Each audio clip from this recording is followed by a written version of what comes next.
Thank you for joining me. We're going to be doing a set of donuts today. So there's 5 different types of donuts here. First, for the donut mixture, I use translucent from Primo.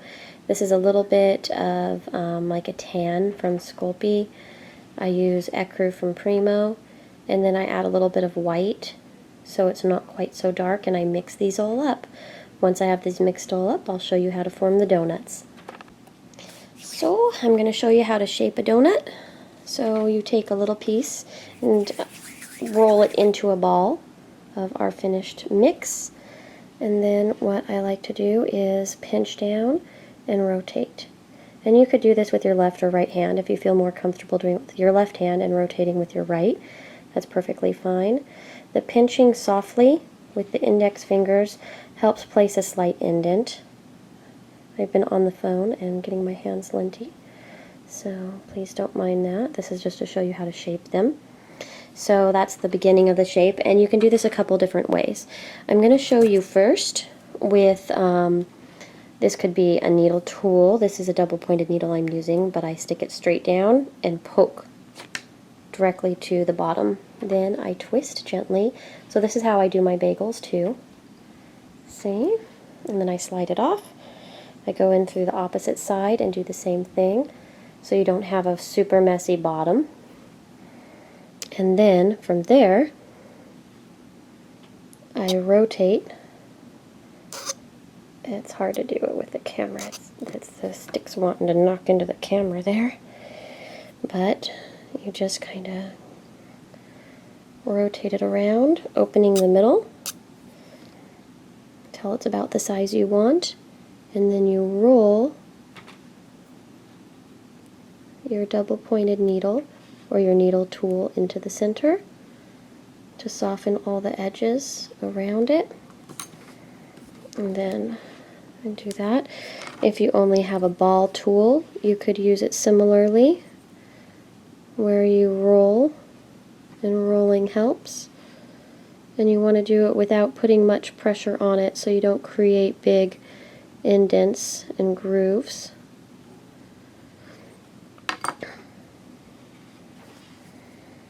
So there we go.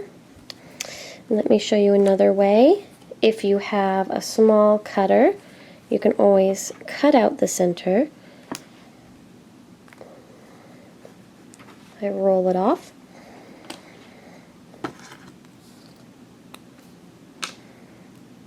And then from there, it would be the same thing. I would be using my double-pointed needle tool.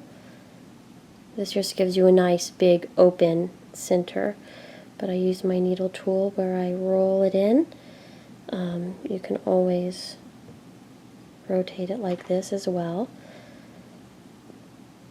but you want to roll it along to help flatten that and smooth out any edges.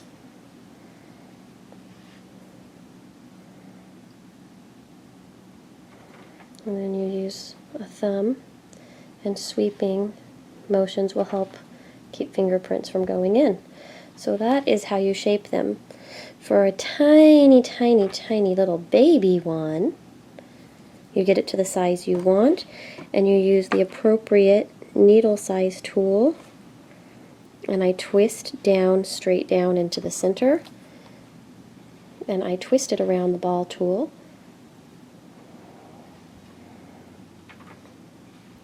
Now these ones I usually use as earrings, and I'm gluing the back on, so I'm not as careful with the back.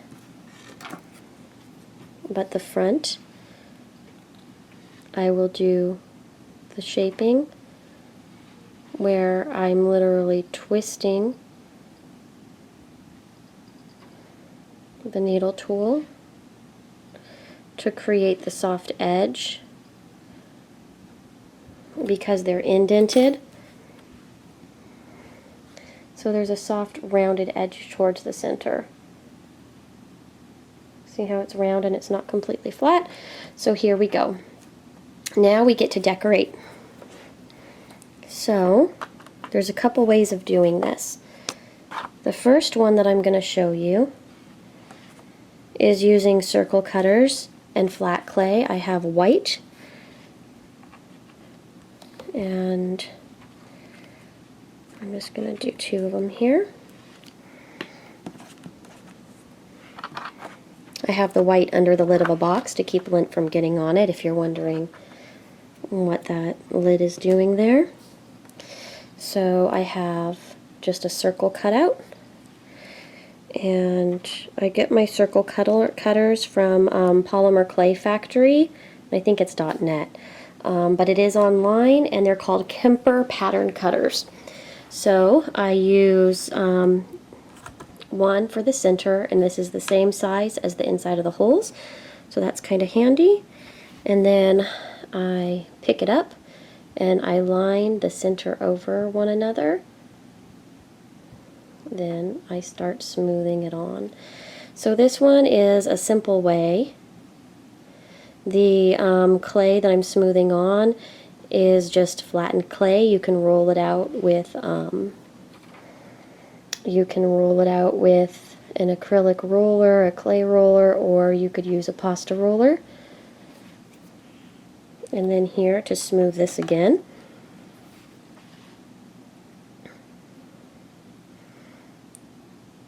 I use the inside. I smooth it with the double pointed needle, make it rounded, and then I smooth it with my thumb. So there we go. And I'm going to do a chocolate one,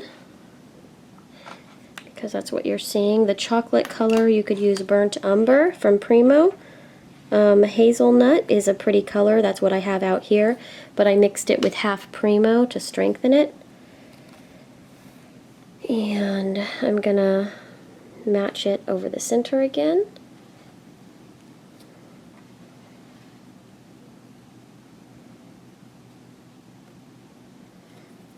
And then I'm pressing down slightly. Sorry, I had caffeine this morning, so my hands are kind of shaking. And then I will spin it as I roll it on. It might be the position of my hands too. I'm at the side of the camera instead of sitting directly behind it. So that is the way to coat our donuts with solid clay. And then I'm going to show you right now how to create frosting liquid. So that was one method you can use. And there's a reason why I did it, but I'll show you. Now this right here is TLS on the paper.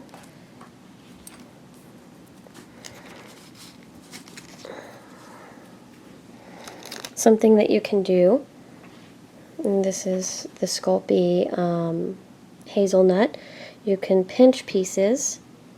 It works better if it's conditioned, and put it on some liquid clay, and then you smash it until it starts getting incorporated.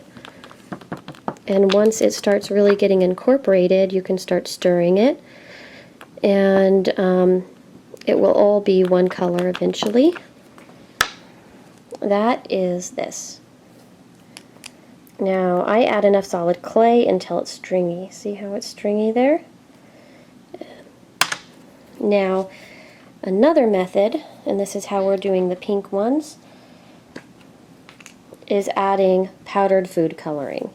So I'm going to tap a little powdered food coloring in, and that's actually a whole lot of powdered food coloring. I'll have to make more pink donuts today. I'll add some of that. So this is the TLS. We just mix it until it's fully incorporated. You could use pastels, but pastels take a lot longer of mixing. So here I'm going to take a toothpick And I am going to paint our pink donut. So I just add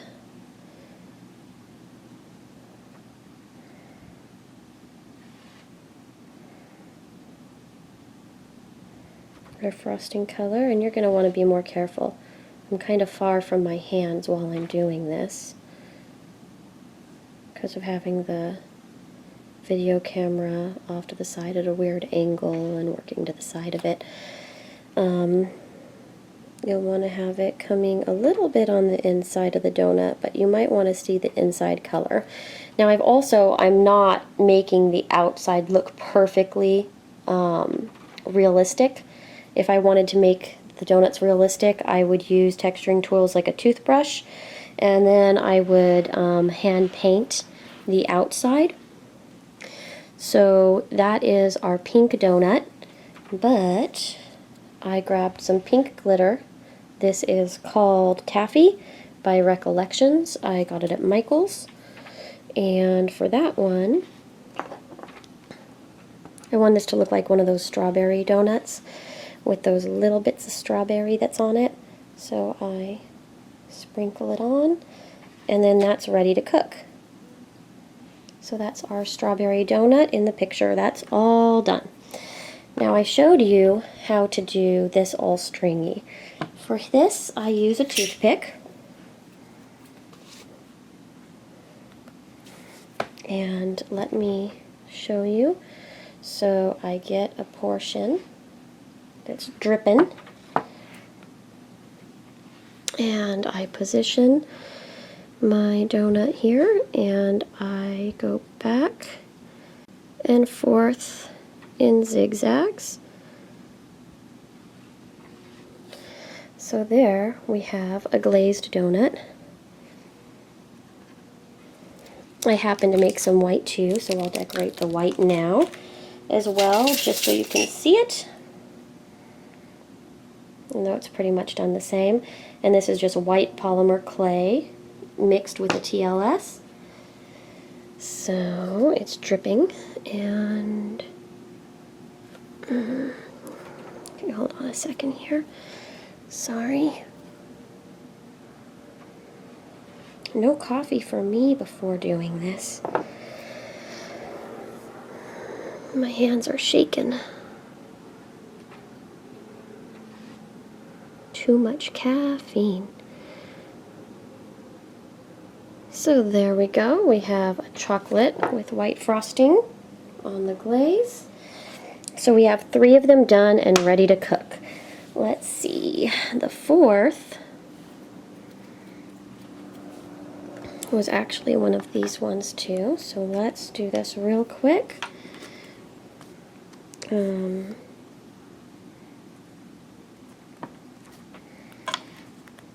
Oops, what am I doing? I grabbed the white one. Sorry, guys. But you can do this with either of the colors. So I'm centering it, and then I'm smoothing it. And then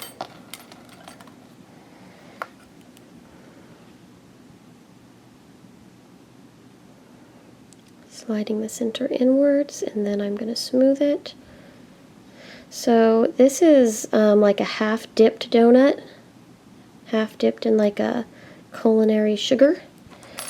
So what I'm going to do is dip my finger in plain TLS, and I'm rubbing it along the side. And then I would just dip it in that pink glitter that we had. So there we go. So that one is now ready to bake. And the very last one is the crumble texture. The crumble texture is just sand. So what I do from here is I paint the top part. I get my fingers tacky and I put it all along the top of the donut to where we want the crumble texture. And then I dip it in my sand. And this is just sand that I picked up at Michael's as well. So there is our lovely crumb donut. And I actually put the chocolate sprinkle on mine. Not chocolate sprinkle, chocolate drizzle. So I grabbed some drizzle from our Drizzle stuff here. And then I just dribble it back and forth.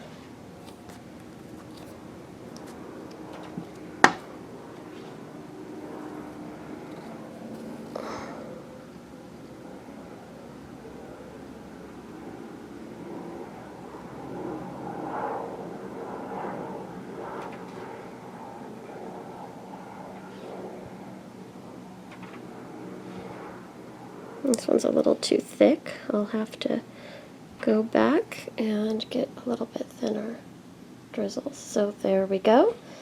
And that's it. Sorry about this being a long tutorial, and I'll see you guys soon.